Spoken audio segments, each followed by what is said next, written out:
మహిమ కలుగును గాక. హల్లెలూయా. దేవుడిచ్చిన మా కృపను బట్టి, ప్రేమను బట్టి వాక్య దర్శన వీక్షకులకు, దైవమందిర విశ్వాసులకు, నా ముందు నిలుచున్న దేవుని పిల్లలైన మీ అందరికీ కూడా ప్రత్యేకమైన వందనాలు చెల్లిస్తున్నాను. ఈ సమయంలో దేవుడు మనతో మాట్లాడుతున్న అంశం ఏంటంటే, ఈ దినము నీవు ఏమి చేదువో రేపు దాని ఫలము నీవు అనుభవించదువు. ఈ దినము నీవు ఏమి చేదువో దాని ఫలము రేపు అనుభవించదు. ఒక సత్యాన్ని చెప్పుకుందాం. మనం ఈ దినము మనం ఏం చేస్తున్నాం? ఇక్కడ భక్తి చేస్తున్నాం కదా. దేవుడు మన కొరకు సిద్ధపరిచిన భక్తిని చేస్తున్నాం. ఈ చేసిన భక్తి రాబోయే వారం దినాలు మనల్ని కాచి కాపాడుతుంది. ఆ ఫలాన్ని అనుభవిస్తున్నామా లేదా? మనం అనుభవిస్తున్నాం. దేవునికి మహిమ కలుగును గాక. రేపటి దినము నుంచి మరలా శనివారం వరకు 6 దినాలు కష్టపడతాం మనం.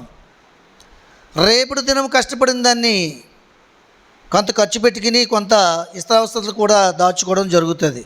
అలాగే 6 దినాలు కూడా కష్టపడిన దాన్ని, ఈ దినము చేసిన దాన్ని రేపు అనుభవిస్తాం. రేపు చేసిన దాన్ని ఎల్లుండా ఆ ఫలాన్ని అనుభవిస్తాం. అలాగే మనుషుడు చేయు ప్రతి కష్టానికి ఫలం ఎలా ఉందో, భక్తులు చేయు ప్రతి భక్తికి ఫలం ఎలా ఉందో, అలాగే మనుషులు చేయు ప్రతి పాపానికి ఫలం ఉంది, ప్రతి దాన ధర్మానికి ఫలం ఉంది, దేవుడు చెప్పే ప్రతి మాటకి కూడా ఫలము ఉంది. కాబట్టి వాక్యం ఏం చెప్తుందంటే, మనుష్యుడు ఏమి విత్తునో ఆ పంటనే కోయును. మనుష్యుడు ఏమి విత్తునో ఆ పంటనే కోయును. ఇప్పుడు పాపం అనే విత్తనాన్ని విత్తుతున్నారు అనుకోండి మనుషులు. వాక్యం ఎరగిన వారు ఎలాగా పాపం అనే విత్తనాన్ని విత్తుతారు, దానివల్ల వచ్చే ఫలాలు అనుభవిస్తారు. ఒకరోజు దేవుడు దర్శించినప్పుడు వారు తప్పక దేవుని యొద్దకు వచ్చి మారు మనసు కలిగి జీవిస్తారు. కానీ వాక్యం యొద్దకు వచ్చిన వారు కూడా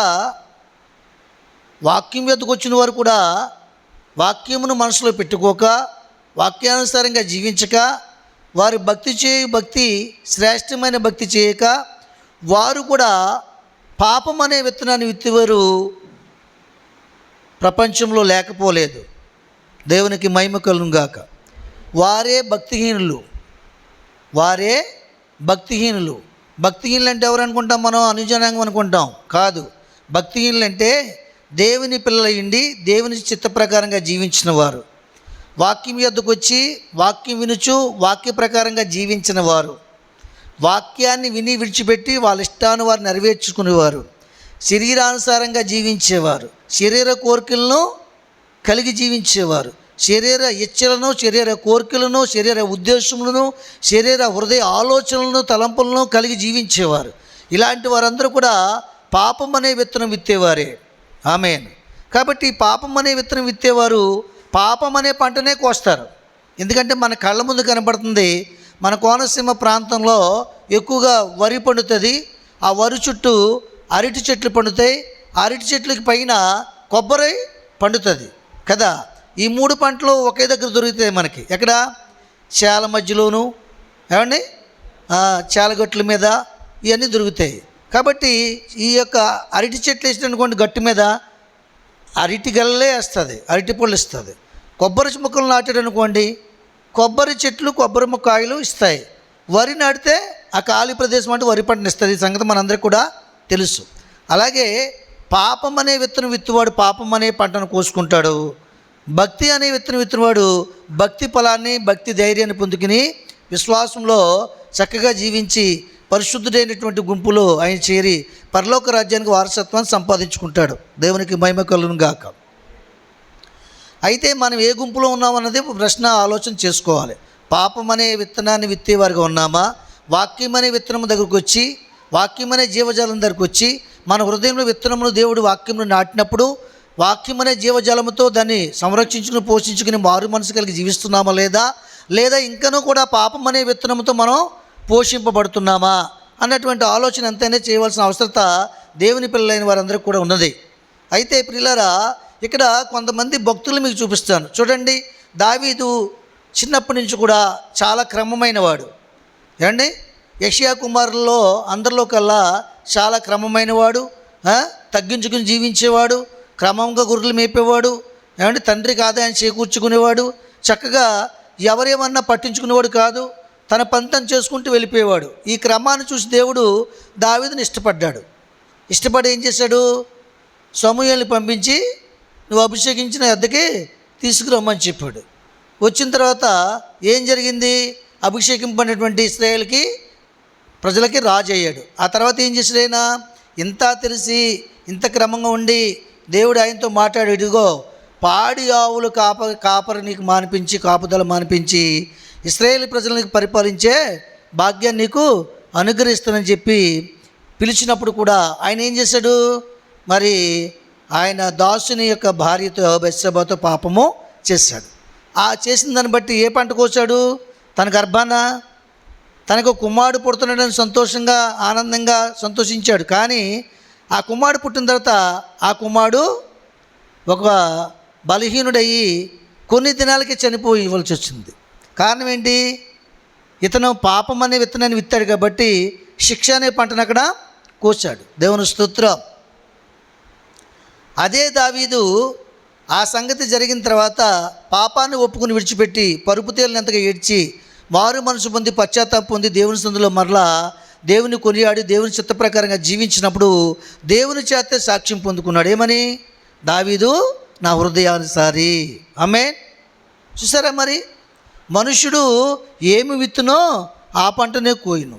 దేవునికి మహిమ కలుగును గాక.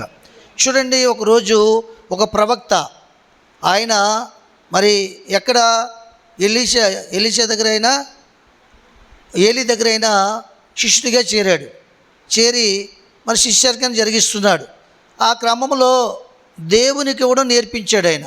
ఏలీ ఎవరికి, ప్రవక్తకి దేవునికి చిటిలో ఉన్నటువంటి సంతోషం ఏంటో నేర్పించాడు.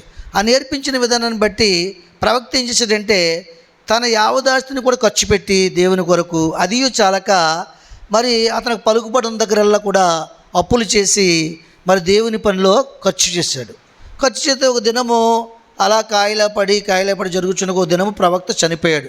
అప్పుల వారు తెలిసింది ప్రవక్త చనిపోయాడు అని. ఎప్పుడైతే ప్రవక్త చనిపోయాడని తెలిసిందో వెంటనే అప్పుల వారు ప్రవక్త ఇంటికి వచ్చారు. ఇంటికి వచ్చేటప్పుడు భార్య, 2 పిల్లలు ఉన్నారు. ఆమెను అడుగుతున్నారు వారు, ఇదిగో నీ భర్త మా దగ్గర ఇంత అప్పు చేశాడు కాబట్టి అతను చనిపోయాడు. ఇప్పుడు తీర్చుటకు నీ యొద్ద ఆస్తి లేదు కాబట్టి నీ 2 బిడ్డల్ని పంపించినట్లయితే మేము వారి చేత పని చేయించుకుని మా అప్పు తీర్చుకుంటాం, మాతో వారిని పంపించమని అడిగారు. ఆ మాటకి ఆవిడకి ఎంతో వేదన కలిగినప్పుడు ఆమె ఏమి చెప్పిందంటే, అయ్యా మీరు చెప్పింది నిజమే, నేను నమ్ముచున్నాను, అయితే ఒక దినము టైం కావాలి నాకు, రేపు ఇదే సమయానికి మీరు రండి, మీతో నేను వీరిని పంపుదునని చెప్పేసి ఆమె మరి ఏ ప్రవక్త మరి ఏలీ దగ్గర దాసుడి దగ్గర ఈమె భర్త అక్కడికి వెళ్ళి మరి పరిచర్య చేశాడో, భక్తులు కొనసాగాడో, ఆ దేవుని దాసుని దగ్గరికి వెళ్ళి ఈ పరిస్థితిని వివరిస్తుంది ఆవిడ. అయ్యా నా భర్త నీ దగ్గర పనిచేశాడు, శిష్యర్కం చేశాడు, పరిచర్య చేశాడు, మరి ఉన్నదంతా కూడా మీరు చెప్పిన ప్రకారం ఖర్చు చేశాడు, ఇప్పుడు అప్పులు చేశారట, అయినా ఆస్తి కాకుండా అప్పులు కూడా చేశారట, కాబట్టి అప్పుల వారు వచ్చిన 2 పిల్లలు తీసుకెళ్ళి అప్పు తీర్చుకుంటానంటున్నారు, మరి దీనికి మీ సమాధానం ఏంటని అడుగుతుంది. అడిగినప్పుడు ఆయన చెప్తారు, అమ్మా ఇప్పుడు నీ ఇంటిలో ఏమున్నాయి అని అడుగుతాడు ఆయన. నా ఇంటిలో 2 కుండలు తప్ప మరేమీ లేవంటుంది ఆమె. అప్పుడు ఆయన అంటాడు, అయితే నీ 2 పిల్లల్ని పంపించి నీ గ్రామంలో నీకు మంచి ఉన్న దగ్గరల్లా కూడా ఒక ఇంటి దగ్గర 2 కుండలు చెప్పున కుండలు రప్పించి నీ ఇంట్లో పెట్టుకున్న తర్వాత సాయంకాలం అయిన తర్వాత అన్నీ చేరిన తర్వాత నీ పిల్లలు నువ్వు లోపలికి వెళ్ళి మోకరించి 2 పిల్లల్ని కుడివైపు ఎడమవైపు పెట్టుకుని మోకరించి చేతులెత్తి నీ భర్త సేవ చేసినటువంటి భక్తి చేసినటువంటి దేవునికి ప్రార్థన చేయి, దేవుడి నీ కార్యము నెరవేరుస్తాడని చెప్పడం జరిగింది. ఎప్పుడైతే ఆయన అలాగే చెప్పాడో ఆమె అపనమ్మకం లేకుండా నమ్మకంతో, మరి భక్తుని యొక్క భార్య కదా, విశ్వాసంతో నమ్మకంతో ఇంటికి వచ్చి మరి దాసుడు చెప్పినట్టు రీతిగానే బిడ్డలను పంపించి 2 కుంటలు రప్పించి ఇల్లంతా కూడా గదంతా కూడా నిండిపోయిన తర్వాత సాయంకాల సమయంలో చేతులు ఎత్తి 2 బిడ్డలను మోకరింపించి తను కూడా మోకరింపచేసి తను కూడా మోకరించి ప్రార్థన చేసినప్పుడు ఆ ఇంటి నిండా ఉన్నటువంటి కుండల్లో ఏమైంది? నూనె నింపబడింది. ఆమేన్. దేవునికి మహిమ కలుగును గాక. నూనె ఎప్పుడైతే నింపబడిందో ఆ నూనె అమ్మి వారికి అప్పులు తీర్చింది. వారిద్దరి బిడ్డలు తన కూడా జీవితకాలం అంతా సరిపోయినట్టుగా ఇంకను కూడా ఆ నూనె వారిని పోషించింది. చప్పలు కొట్టేసారి దేవుని మహిమపరుద్దాం. అంటే దేవుని నిమిత్తం మనం ఏది చేసినా అది ఆయన తీర్చడానికి, ఆ సమస్యను పరిష్కరించడానికి దేవుడు సిద్ధంగా నిలవబడి ఉంటాడు. దేవునికి మహిమ కలుగును గాక. హల్లెలూయా. కనుక దేవుని సన్నిధానంలో చూడండి, మరి మరొక వ్యక్తిని చూపిస్తాను మీకు. ఇస్కరియోతు యోధా ఉన్నాడు. అతను ధనాపేక్ష కలిగిన వాడు. అతనికి ఒక స్నేహితుడు ఉన్నాడు. ఆ స్నేహితుడి పేరు బందిపోటు బరబ్బా. వీళ్ళిద్దరు కలిసి ఏం చేశారంటే దారి దోపిడీలు చేసేవారు. దారి దోపిడీలు చేస్తున్నప్పుడు యేసు ప్రభు వారు ఆయా ప్రాంతాల్లో ఆయా పట్టణాలు తిరుగుతూ సువార్త ప్రకటిస్తున్నప్పుడు మరి చాలామంది కూడా రాత్రులు ప్రయాణించకుండా యేసు ప్రభు బోధన వినడానికి వెళ్ళుచుండేవారు. అనారోగ్యులతో ఉన్నవారు స్వస్థపరచబడ్డానికి, బాధలతో ఉన్నవారు నెమ్మది పొందుకోవడానికి యేసు ప్రభు దగ్గరికి వెళ్ళిపోయేవారు. ఇక ప్రయాణాలు చేసేవారు కాదు. అప్పుడు వీళ్ళ ఆదాయం తగ్గిపోయింది. ఎవరి ఆదాయం? బందిపోటు బరబ్బా ఆదాయము, యోధా ఆదాయం తగ్గిపోయింది. అప్పుడు యోధాకు ఆలోచన వచ్చింది, బరబ్బా ఇక నీతో నేను స్నేహం చేయలేను, నాకు ఆదాయం రావట్లేదు, నేను యేసు ప్రభు దగ్గరికి వెళ్ళిపోతాను, జనసమూహం అక్కడ బాగా ఎక్కువగా ఉన్నారు, అక్కడ నాకు ఎక్కువగా ఆదాయం వస్తుందని చెప్పేసి యేసు ప్రభు దగ్గరికి వెళ్ళిపోయాడు. వెళ్ళి ఎలాగని ఏం చేశాడు? అయ్యా, నేను నీ ప్రజల్లో ఒకనిగా కాకుండా నీ శిష్యుల్లో ఒకటిగా ఉండడానికి ఇష్టపడుతున్నాను అన్నాడు. దేవునికి మహిమ కలుగును గాక. అతను హృదయం నెరిగినటువంటి దేవుడు ఏం చేశాడంటే, నిజంగా నువ్వు నాకు శిష్యుడిగా ఉండడానికి ఇష్టపడినట్లయితే నీకు ఒక బాధ్యత అప్పగిస్తాను, ఆ బాధ్యత నువ్వు చేయాలన్నాడు ప్రభు. ఏంటి ఆ బాధ్యత అంటే, జనములను ఎద్దకు వచ్చినప్పుడు వారు పొందుకున్నటువంటి మేలుని బట్టి, నేను చేసిన ఉపకారములను బట్టి వారు ఏదైనా కానుకలు ఇచ్చినప్పుడు, ఇదిగో ఈ సంచి నువ్వు పట్టుకుని ఆ కానుకలు స్వీకరించిన యొద్ద దాచి ఉంచమని అప్పచెప్పాడు. దేవుని స్తోత్రం. ఎందుకు? యోధా ధనాపేక్ష కోసమే వచ్చాడని, ధనాపేక్ష కలిగిన వాడని, ధనము కోసం వచ్చాడని, కానీ నిజముగా శిష్యర్గం చేయడానికి రాలేదని సంగతి ప్రభువుకు తెలుసు. దేవునికి మహిమ కలుగును గాక. అలాగా బాధ్యత చెప్పినప్పుడు ఏం చేసాడంటే యోధా అలాగా యేసు ప్రభుతో తిరుగుతూ తినచ్చు, మరి ఆహారం లేనప్పుడు అందరి శిష్యుల వల్ల ఉపవాసం ఉండొచ్చు, కానీ జనాలు ఇచ్చిన డబ్బుని కొంత సంచిలో వేసి కొంత నొక్కేసేవాడు, దాచుకునేవాడు. ఏమండి, అలా దాచుకునగా చాలా ధనం కూడబెట్టాడు. అయినా సరే ఆశ తీరలేదు. దేని మీదనే ఆశ తీరుతుంది, కానీ మనిషికి శరీరం మీదనే ధనం మీద ఆశ తీరదండి. చెప్పలు కూడా దీన్ని భయపరచండి. దేని మీద ఆశ తీరిపోద్ది, శరీరం మీద ఆశ తీరదు. చనిపోయినంత వరకు కూడా ఒరే బాబు నాకు ఇష్టమైన స్వీట్ పట్టరారా, తిని చచ్చిపోతాను అంటాడు స్వీట్ ఇష్టం ఉన్నవాడు. లేకపోతే కొంచెం మటన్ పట్టరారా అంటాడు. అంటే శరీరము దేన్ని ఆశిస్తుంది? ఆహారాన్ని ఆశిస్తుంది. బలిసిపోయే కోరికలను ఆశిస్తుంది, అది వేరే విషయం. దేవుని స్తోత్రం. క్షీణించిపోయినప్పుడు రేపు చనిపోతున్నప్పుడు కూడా ఆహారము తప్పదు దానికి. ఆమేన్. కనుక మనిషి దేన్నైనా విడిచిపెడతాడు, కానీ శరీర ఆశని ధనాపేక్షని విడిచిపెట్టాడు. చాలా సంపాదించాడు, చాలా కూడబెట్టాడు, అంచెలంచెలుగా పెరిగిపోతుంది, అయినను ఆశ తీరట్లేదు. ఒకరోజు యేసు ప్రభువుని అప్పగించే సమయం వచ్చింది. ఆ సమయంలో మరి ఆయన్ని వెతుకుచున్నారు. ఆయన ఎక్కడుంటారా, ఎలా పట్టుకోవాలా, జనుల మధ్యలో పట్టుకుంటే ఏమవుతుంది, ఒంటరిగా పట్టుకోవాలా, అనేక మంది ఆయన బోధ వింటున్నారు, అనేక మంది ఆయన వెంబడిస్తున్నారు. ఆయన ఏ సమయంలో పట్టుకోవాలని వెతుకుతున్నప్పుడు ఈయనే యోధాయే వాళ్ళని గమనించి వెళ్ళి, యేసు ప్రభుని నేను పట్టిస్తాను, మీరు నాకు ఏమిస్తారు అని అడిగాడు. ఏమండి, 30 వెండి నాణాలు ఇస్తానని చెప్పారు. అలా కాదు, ఆయన వయసు 33 సంవత్సరాలు, 33 వెండి నాణాలన్నా ఇవ్వండి అని చెప్పాడు. ఓకే ఇస్తానని చెప్పారు. దానికి నేను ఒప్పందం చేసుకుని ఆఖరిని ఏం చేశాడు? యేసు ప్రభుని అప్పగించాడు. ఎలాగ అప్పగించాడు? నేను ఎవరినైతే ముద్దు పెట్టుకుంటానో జనసమూహంలోకి వెళ్ళి, ఆయనే మీకు కావాల్సిన ప్రభువు. చెప్పలు కూడా దేవుని మహిమపరచండి. ఇదే మీకు ఆనవాలని చెప్పాడు వాళ్ళకి, తెలియని వాళ్ళకి. ఏమండి, చెప్పగానే ఆ సమయం రాని వచ్చింది. వెళ్ళాడు. యేసు ప్రభు ఊహించలేని సమయంలో వెళ్ళి ముద్దు పెట్టాడు. ఆమేన్. ముద్దు పెట్టగానే ఆ గుర్తిరిగి వాళ్ళు వెంటనే బంధించడం జరిగింది. అప్పుడు ప్రభువు అంటాడు, నేను మీకు కావాలి అనుకుంటే నాకు నేనుగానే వచ్చి సరెండర్ అవుతుంది కదా, నన్ను గొలుసులతోటి గుదిలతోటి బంధించాలా? నా తండ్రికి ఇప్పుడు ప్రార్థన చేస్తే నేను 12 వ్యూహ సైన్యములు పంపించడా అని అడిగాడు కదా. మరి 12 వ్యూహ సైన్యములు అంటే ఎంతో తెలుసా? ఇంచుమించుగా 12 లక్షల మంది. 12 లక్షల మంది ముందు సైన్యం ముందు వెళ్ళిన 10 మంది ఏమాత్రం. హల్లెలూయా. గమనించాలి ప్రియులారా. ఈ విషయం మీకు ఎందుకు చెప్తున్నానంటే, అక్కడ దావీదు పశ్చాత్తాపం పొంది పాపాన్ని విడిచిపెట్టి ఇశ్రాయేలు ప్రజలకు రాజు అయ్యాడు, అభిషేకింపబడ్డాడు, దేవుని చేతే నా హృదయానుసారం సాక్ష్యం పొందుకున్నాడు. ఇక్కడ శిష్యుడిగా వచ్చి ఇస్కరియోతు యూదా యేసుప్రభుని మోసగించి, శిష్యుల్ని మోసగించి, తనను తాను మోసగించుకుని ఆఖరికి ఆ సొమ్ముతో ఒక సమాధి భూమిని కొనుక్కుని ఏమండి వాళ్ళు కొన్నారు.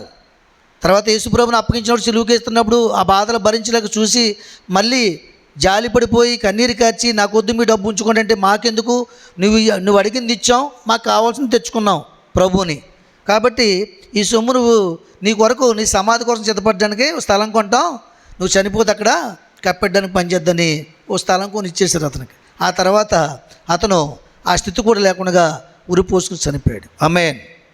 మనుష్యుడు ఏమి విత్తునో ఆ పంటనే పోయిన.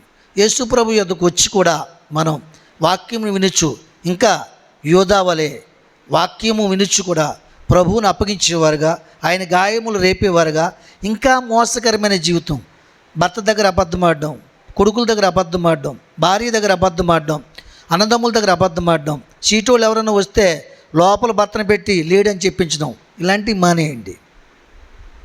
ఎందుకంటే మనం నిజమే మాట్లాడాలి. అయ్యా ఈరోజు మా పరిస్థితి బాగోలేదు, ఆయన నిన్న పనికి వెళ్ళలేదు, రేపు నెక్స్ట్ వీక్లో మీరు రుణం తీర్తాం, యథార్థంగా చెప్పండి. అప్పుడు దేవుడు 2 వారాలకి సరిపడినట్టు సొమ్ము నీకు నీ యథార్థతను బట్టి దేవుడు అనుగ్రహించునుగాక. ఆమేన్. అసలు అబద్ధం అనేది ఆడారా మీరు దేవుని పిల్లలు కానే కాదు. మీరైనా నేనైనా ఎవరైనా సరే అబద్ధానికి జనకుడు ఎవరు? అపవాది. అబద్ధానికి జనకుడు ఎవరండి? అపవాది. అప్పుడు అపవాది పిల్లలం అవుతాం కానీ దేవుని పిల్లలం అవును కదా. యథార్థానికి జనకుడు ఎవరు? మన తండ్రి అయిన దేవుడు, ప్రభు అయిన క్రీస్తు. పరిశుద్ధతకి జనకుడు ఎవరు? ప్రభు అయిన క్రీస్తు. అభిషేకానికి జనకుడు ఎవరు? ప్రభు అయిన క్రీస్తు. నీతికి వారసుడు ఎవరు? ప్రభు అయిన క్రీస్తు. ఆయన పిల్లలమైన మనం కూడా వీటన్నిటి వారసత్వాన్ని పొందుకుంటేనే ఆయన ఆస్తిలో భాగం దొరుకుతుంది. ఆయన ఆస్తి అనగా పరలోక రాజ్యము. ఆమేన్. కనుక దేవుని ప్రియమైన జనాంగమా, మనుషుడు ఏమి విత్తునో ఆ పంటనే కోయును. చూడండి, ఒక దినాన ఒక ప్రాంతంలో ఒక ఊరిలో, ఆ ఊరి పేరు సారేపత్ అనే ఊరు. ఆ ఊరిలో అందరూ ధనవంతులే. వినాలి అమ్మా, ఆ ఊర్లో అందరూ ధనవంతులే, ఒక్కరు కూడా పేదవారు లేరు. ఆ ఊరిలోకి ఒక పేద విధవరాలు వలస వెళ్ళింది. ఆమె పేరు సారేపతి విధవరాలు అని ఉంటుంది తప్ప పేరు అక్కడ గమనించలేదు మనం. కనుక అక్కడికి వెళ్ళినప్పుడు వాళ్ళందరూ భాగ్యవంతులు, ధనవంతులు, గొప్ప గొప్ప మేళ్ళు కట్టుకున్నారు, వెండి బంగారములు కలిగి ఉన్నారు, అధికారాలు కలిగి ఉన్నారు, పదవులు కలిగి ఉన్నారు. ఈమె వెళ్ళి ఆ కాలనీ మధ్యలో, ఆ ఊరు మధ్యలో ఎక్కడో చిన్న స్థలం ఉంటే, ఒక గవర్నమెంట్ స్థలం ఉంటే అక్కడ చిన్న పూరుగుడి చేసుకుందట. పూరుగుడి చేసుకుంటే ఎలా కనబడింది వాళ్ళకి? సముద్రంలో కాకిరెట్లా కనబడింది వాళ్ళకి. ఎవరికి? అసలు సముద్రంలో కాకిరెట్ కనబడుతుందా? కనబడదు. ఎప్పుడు కనబడుతుంది అంటే అది వేసినప్పుడే కనబడుతుంది, మరుక్షణం కనబడతావు. దేవుని స్తోత్రం. హల్లెలూయా. అలా కనబడిందంట. కనబడి వాళ్ళకి అవమానం కింద అనిపించిందంట. ఇదేంటి, మేమందరం మంచి హోదాలో ఉన్నవాళ్ళం, గొప్పవాళ్ళం, అధికారం కలిగి ఉన్నవాళ్ళం, మినిస్టర్లు మేము, కలెక్టర్లు మేము, పెద్దోళ్ళు మేము, మా మధ్య పూరుగుడి చేసుకుంటే ఇది ఎలా ఉందంటే ఒక మచ్చలా కనబడుతుంది మాకు. చంద్రునికి ఒక మచ్చలా కనబడుతుంది. ఆ మచ్చ లేకపోతే ఇంకా ఎంత బాగున్నో, అలాగే మన కోళ్ళకి ఒక షేడలాగా ఉంది ఇది, కాబట్టి ఈమెను ఉంచకూడదని చెప్పేసి అక్కడ ఆ కాలనీ పెద్దలు ఉంటారు కదా, ఆ పెద్దలు వారందరూ కలిసి వచ్చి కాలనీ మెయింటైన్ చేసేవాళ్ళు, అమ్మా నువ్వు ఇక్కడ ఉండడానికి వీల్లేదు, బయటికి పో, ఈ ఊరు పొలిమేరలోకి వెళ్ళిపోయి అక్కడ గవర్నమెంట్ ప్లేస్ ఉంది, అక్కడ వేసుకుని బ్రతుకు, ఇక్కడ ఉన్నావా రేపు ఉదయానికి నీ గుడిసి కాల్ చేస్తాం, మామూలుగా కాల్చాం, నిన్ను నువ్వు కొడుకుని ఆ గుడిసిలేసి కాల్ చేస్తాం, మా శని వదిలిపోద్ది, నీ శని వదిలిపోద్ది, దేవుని స్తోత్రం అని చెప్పేటప్పుడు పాపం భయపడి ఆమె కుమారుడికి చేత పట్టుకుని ఆ గుడిసి పీడుకొని కుమారుడు ఆమె రాత్రి అంతా కూడా వెళ్ళిపోయి మరుసటి రోజు ఉదయానికి ఆ ఊరు అవతల సారేపతి ఊరు అవతల పులిమేరలో ఒక గవర్నమెంట్ ప్లేస్లో గుడిచి వేసుకుని నివసిస్తుంది. ఆమె నివసిస్తుండగా ఈ సంగతిని తన కొనియాడుతున్నటువంటి భక్తి చేస్తున్నటువంటి తనకి విశ్వాస సంబంధమైనటువంటి దేవుడు చూశాడు. ఆమె చూసినప్పుడు అక్కడ మరి ఆయన చూసుకున్నట్లయితే ఏలియా కూడా మరోసారి అక్కడ ఇంకా వాగు దగ్గర ఏమైంది, అక్కడ ఆయన ఆకలి కొని ఉన్నాడు, కాకుల చేత ఆహారం పంపించాడు. అక్కడి నుంచి ట్రాన్స్ఫర్ ఎక్కడ చేశాడంటే సారేపతి విధవరాలు ఇంటికి పంపించాడు. దేవుని స్తోత్రం. పంపించాడు లేదా? పంపించాడు. పంపించిన తర్వాత సరే ఆ భక్తుడు వెళ్ళే సమయానికి అక్కడ ఏం జరిగిందంటే ఆ రోజుకు మట్టుకే వారికి ఆహారం ఉంది. మరుసటి రోజుకి ఆ పూటకు మాత్రమే కొంచెం ఆ తొట్టులో కొంచెం పిండి ఉంది, ఒక అప్పమైనట్టుగా, బుడ్డులో కొంచెం నూనె ఉంది. ఈ నెల్లి బయటికి వెళ్ళమ్మ, నేను ఆకలి కొనుచున్నాను, నాకు కొంచెం ఆహారం పెట్టగలవా అని అడిగాడు. ఆయన ముఖము చూడగానే ఆయన దైవభక్తుడని గ్రహించగలిగింది. దేవుని స్తోత్రం.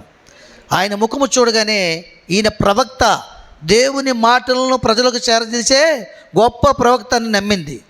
ఏమండి, ఆయన మాటలను ఉన్నటువంటి దీనత్వాన్ని దేవుని యొక్క మాటలో చూసింది ఆమె. చూసి నిజముగా ఈయన ఆకలి తీర్చినట్లయితే నాకు మేలు కలిగినందుకు ఆలోచన కలిగి గబగబా ఇంట్లోకి వెళ్ళి కుమారుడితో అంటుంది, నాయన ఇదిగో ఈ రాత్రి తినడానికి మాత్రమే మనకు ఆహారము ఉంది, ఆ తొట్టులో కొంచెం పిండి ఉంది, బుడ్డులో కొంచెం నూనె ఉంది, అది చేస్తే నీకు సగం నాకు సగం వస్తుంది, నీ ఆకలి తీరదు, నా ఆకలి తీరదు. ఒకవేళ తీరి ఈ రాత్రి పండుకున్నా రేపు చనిపోవాలి, రేపు ఆహారం లేదు.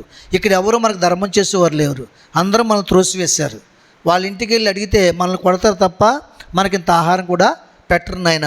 కాబట్టి మనమిద్దరం మానేసి ఈ రాత్రికి ఉపవాసం ఉండి మరి మన ఇంటి ముందు నిలబడినటువంటి మరి దైవజన్ ఆకలి తీరుస్తున్నప్పుడు అమ్మ మీ ఇష్టం అని చెప్పాడు. దేవుని స్తోత్రం. ఆమె గబగబా ఒక అప్పం చేసి దైవజనం తీసుకొచ్చి ఇచ్చింది. ఆయన తిని వెళ్ళాడు. చెప్పలు కూడా దేవుని మహిమపరచండి. ఆయన తిని ఇంటి నుంచి బయటికి వెళ్ళాడు. మరుక్షణమే ఆ తొట్టులో పిండి అయిపోయినటువంటి తొట్టులో పిండి ఖాళీ తొట్టి పూర్తిగా నింపబడిందంట.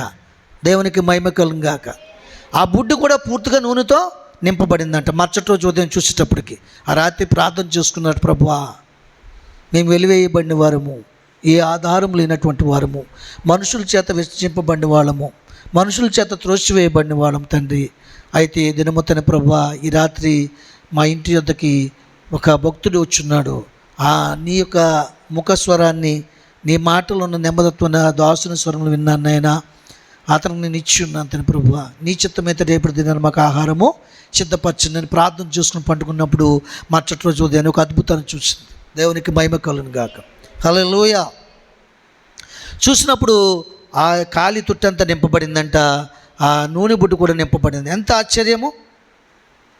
ఆ రాత్రి ఆయనకి ధర్మము చేయకపోతే, ఆయనకి పెట్టకపోతే ఆ మరుసటి రోజు కార్యం చూడగలిగినా చూడలేదు ప్రియులారా, చూడలేదు కాదు కదా. అనేక దినాలు పస్తుండి తల్లి కొడుకు కూడా చనిపోను, ఆ సమాధి చేయడానికి కూడా ఒక్క నరుడు కూడా ఊరి నుంచి రారు. ఎందుకంటే వాళ్ళకి పేదోళ్ళంటే అసహ్యం కదా. మరి ముందే త్రోసివేశారు, పంపేశారు. ఎలాంటి పరిస్థితి వచ్చును. కానీ ఒక దినాన మరలా కొన్నాళ్ళు పోయిన తర్వాత ఆ ప్రాంతానికి కరువు వచ్చింది. పంటలు పండలేదు, ఆహారం లేదు, ధాన్యం లేదు, గోధుమలు లేవు, ధాన్యం లేదు, బియ్యం లేవు, ఏమీ లేవు, ఆహారం లేదు. కరువు వచ్చింది. 3 ఏళ్ళు కరువు వచ్చిందండి. కరువు వచ్చినప్పుడు ఆ ప్రాంత వాసులందరూ కూడా ఆకలితో అలమటించిపోతున్నారు. సారేపతి ఊర్లో ఉన్న గొప్ప ధనవంతులందరూ కూడా ఆకలితో అలమటించిపోతున్నారండి. పిల్లలకి ఏం పెట్టాలో తెలియదు. ఇంటి నిండా బంగారం ఉంది, డబ్బు ఉంది, డబ్బు తింటే ఆకలి తీరుతుందా? ఏమ్మా సువర్ణమ్మ గారు, బంగారం అమ్మ, డబ్బు తింటే ఆకలి తీరుతుందా? బంగారం తింటే ఆకలి తీరుతుందా? వెండి మెడలో వేసుకుంటే కడుపు నిండుదే. ఇక ఒక ఆలోచన చేస్తారట, ఒక 5-6 పూటలు పస్తున్నారట. పిల్లలకి ఇంట్లో ఉన్నాయన్నీ కొద్దుకుంటే బిస్కెట్లు, బిళ్ళలు, చాక్లెట్లు అని పెట్టారట. అయినను కడుపు బాదుకుని ఏడ్చేస్తున్నారట. ఇక పిల్లలు ఆకలికి వినలేక వీళ్ళు ఈమె దగ్గర ఆహారం ఉందనే విషయాన్ని తెలుసుకున్నారట. ఇక మొట్టమొదటిగా ఎవరైతే ఆ ఇంటి మీద చెయ్యేశాడో, ఆమె చెయ్యెత్తి చూపించాడో ఆ వ్యక్తి వచ్చినట్టు పిల్లల్ని పట్టుకుని వచ్చాడంట. మామూలుగా పేదవాళ్ళగా ఒక డ్రైవర్ ఒక బనీలు వేసుకుని పిల్లల్ని తీసుకుని వచ్చారంట. గిన్నెలు పట్టుకుని, వాళ్ళకి వెండి గిన్నెలు బంగారం గిన్నెలు ఉన్నా సొత్తు గిన్నెలు పట్టుకుని వచ్చారటండి. ఎక్కడికి?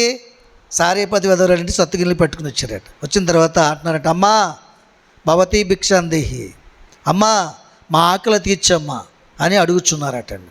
ఎవరు అని వచ్చేటప్పటికి ఆ ఊరిలో గొప్ప ధనవంతుడు, అందరికంటే గొప్ప నాయకుడు. ఆశ్చర్యపోయిందంట అమ్మాయి. ఏమిటండి, ఏంటి మీరు అడగడం ఏంటి? లేదమ్మా మాకు ఆహారం లేదు, నీ ఇంట్లో ఆహారం ఉందని తెలిసింది, మమ్మల్ని క్షమించమ్మా, మా కొరకు కాదు మా పిల్లల్ని బ్రతికించడానికి పసిపిల్లల ముఖం చూసి మాకు ఆహారం పెట్టమ్మా అని వారు ప్రాధేయపడినప్పుడు, ప్రియులారా, ఆమె గబగబా లోపలికి వెళ్ళి ఆ పిండి నూనె తీసుకొచ్చి వారికి ఇవ్వడం జరిగింది. అలాగా ఆ ఊర్లో ఉన్న ధనికులందరూ కూడా ఆహారము పెట్టింది ఆమె. ఎన్ని సంవత్సరాలు పెట్టింది? 3 సంవత్సరాలు. చప్పలు కూడా దేవుని మహిమపరచండి. ఎంత గొప్ప సంగతి! వాళ్ళు ఏం చేశారు? త్రోసివేశారు. దేవుడు ఎక్కడ పంపించారు? తిరిగి త్రోసివేసిన ఆమె యొద్దకు పంపించి వాళ్ళ స్థితిని తగ్గించి ఏం చేశాడు? ముందు హెచ్చించుకున్నారు కాబట్టి తగ్గించి అడుక్కునే స్థితిలో ఉంచాడు. ఈమె తగ్గించుకుంది కాబట్టి దేవుని చిత్తాన్ని జరిగించి కాబట్టి హెచ్చించి ఉన్న స్థితిలో ఉంచాడు. చప్పలు కూడా దేవుని మహిమపరచండి. కాబట్టి మనుషుడు ఏమి విత్తునో ఆ పంటనే కోయును. అర్థమైంది మీకు? ఇప్పుడు దేవుని నిమిత్తం మీరు ఏది ఇచ్చినా దాన్ని తిరిగి 10 రెట్లు పొందుకుంటారు. పొందుకోరా? మీరు మాట్లాడలేదంటే మీకు విశ్వాసం లేనట్టు లెక్క. పొందుకుంటారా పొందుకోరా? ఇచ్చి చూడండి. మీరు ఇచ్చి చూసేప్పుడు అడగండి. ఆయన ఏమంటాడు? మీరు ఇచ్చి నన్ను శోధించండి. ఇప్పుడు మీరు ఎవరికైనా 1000 రూపాయలు ఇచ్చారనుకో, వదిలేస్తారా? ఒకసారి మామూలుగా అడుగుతారు, రెండోసారి అవసరం అమ్మా నిజాలు అడిగించుకుంటాం ఎందుకు అంటారు. అవునా కదండి? మూడోసారి బుద్ధి జ్ఞానం లేదా నీకు, ఎలాంటి పరిస్థితుల్లో వచ్చావు అంటాం. మీరు కాదు, ప్రజల యొక్క నాడి చెప్తున్నాను నేను. మీరు చాలా మంచివాళ్ళు ఏమండి. అలాంటి సమయంలో దేవుని సన్నిధానంలో మరి వారు ఏదైనా తిరుగుబాటు చేశారనుకోండి, మామూలుగా చెప్పం వారికి. జీవితంలో మన అన్నట్టు మన ముఖం చూడకుండా వెళ్ళిపోయేలా చెప్తాం. దేవుని స్తోత్రం, హల్లెలూయా. కాబట్టి దేవుడు ఏం చెప్తున్నాడు? మీరు నాకు ఇవ్వండి, తిరిగి పొందుకోండి. మీరు నాకు ఇచ్చేవారైతే తిరిగి పొందుకోవడానికి అర్హత సంపాదించుకుంటారు.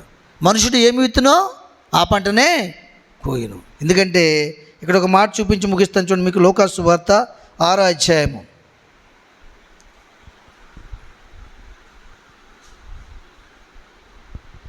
లోకాసు సువార్త 6వ అధ్యాయము 43, 44, 45 చదువుకుందాం. ఇక్కడ ఏం చెప్తుందంటే, ఏ మంచి చెట్టును పనికిమాలిన ఫలములు ఫలింపవు, పనికిమాలిన చెట్టును మంచి ఫలములు ఫలింపవు. ప్రతి చెట్టు తన ఫలముల వలన తెలియబడును. ముండ్ల పొదలో అంజూరు పండ్లు ఏరుకొనరు, కోరింద పొదలో ద్రాక్ష పండ్లు కోయరు. సజ్జనుడు తన హృదయంలోంచి సద్విషయమును తీసుకొచ్చును బయటికి వచ్చును, దుర్జనుడు చెడ్డ నుంచి దుర్విషయం బయటికి తెచ్చును. హృదయం నిండి దాన్ని బట్టి ఒక నోరు మాట్లాడును. దేవునికి మహిమ కలుగును గాక. చూసారా, ప్రతి మంచి చెట్టు ఏం చేస్తుందంటే మంచి ఫలాలే ఫలిస్తుందటండి. ప్రతి చెడ్డ చెట్టు చెడ్డ ఫలాలే ఫలిస్తుందటండి. చూడండి, ఇప్పుడు చెడ్డ ఫలాలు అంటే ఇప్పుడు అరటిపళ్ళు మంచివా కదా? అది మంచి ఫలమే, మంచి చెట్టు కాబట్టి మంచి ఫలం ఇస్తుంది. మరి అలాగే ఇప్పుడు కాకరకాయ ఉందనుకోండి, అది మన తింటికి ఇష్టం ఉంటుందా? చేదు ఫలం అది, కానీ ఆరోగ్యానికి చాలా మంచిది. అలాగే కొన్ని ఫలాలు ఉంటాయి, పొలాల్లో ఉంటుంటాయి, అవి తినుటకు పనిచేయవు, చెడ్డ ఫలాలు అవి. అవునా కదండి? కాబట్టి సజ్జనుడంటే సత్విషయములు కలిగిన వాడు, సత్య సంబంధమైన వాక్యం అనుసరించి జీవించిన వాడు, సత్య సంబంధమైన దేవుని పిల్లలైన వారట వాక్యానుసారంగా జీవించి మంచి విషయాలు, సత్సంబంధమైన విషయాలు, పరలోక సంబంధమైన విషయాల్ని బయటికి తీసుకొస్తారు హృదయంలోంచి. చెడ్డవారైతే వారి హృదయంలో చెడంతా నింపబడి ఉంటుంది కాబట్టి ఎప్పుడు వారి నోట్లో చెడ్డ మాటలు వస్తాయట, మంచి మాటలు ఏమాత్రం కూడా రావటండి. కాబట్టి మరి హృదయం నిండిన దాన్ని బట్టి నోరు మాట్లాడతారు. వారు మరి ఆ పేదవారు ఎందుకు చెడ్డ చేశారు? వారి హృదయం నిండా చెడు నింపిపోయింది కాబట్టి, గర్వంతో అహంకారం నింపబడ్డారు కాబట్టి అలాగూ చేయగలిగారు. యోధా హృదయంలో ధనాపేక్షను చెడు నింపబడింది కాబట్టి అలాగూ చేసి ప్రభువుకు మోసగించాడు. అవునే కదండి? మరి దావీదు హృదయంలో చెడు ఉన్నప్పుడు కూడా ఆ చెడును మార్చుకుని పశ్చాత్తాపం పొంది మరలా దేవుని సందులో పాపాన్ని విడిచిపెట్టాడు కాబట్టి పరిశుద్ధుడయ్యాడు, దేవుని హృదయానుసారుడయ్యాడు. ఆమేన్. అలాగే ప్రవక్త దేవుని కొరకు ప్రయాసపడి దేవుని కొరకు ఎంతో ఖర్చు చేశాడు కాబట్టి తిరిగి తన లేకపోయినా తరతరాలు తన కుటుంబం బ్రతికే స్తోమతను దేవుడు అనుగ్రహించాడు. ఆమేన్. దేవుడి మాటలు దీవించును గాక.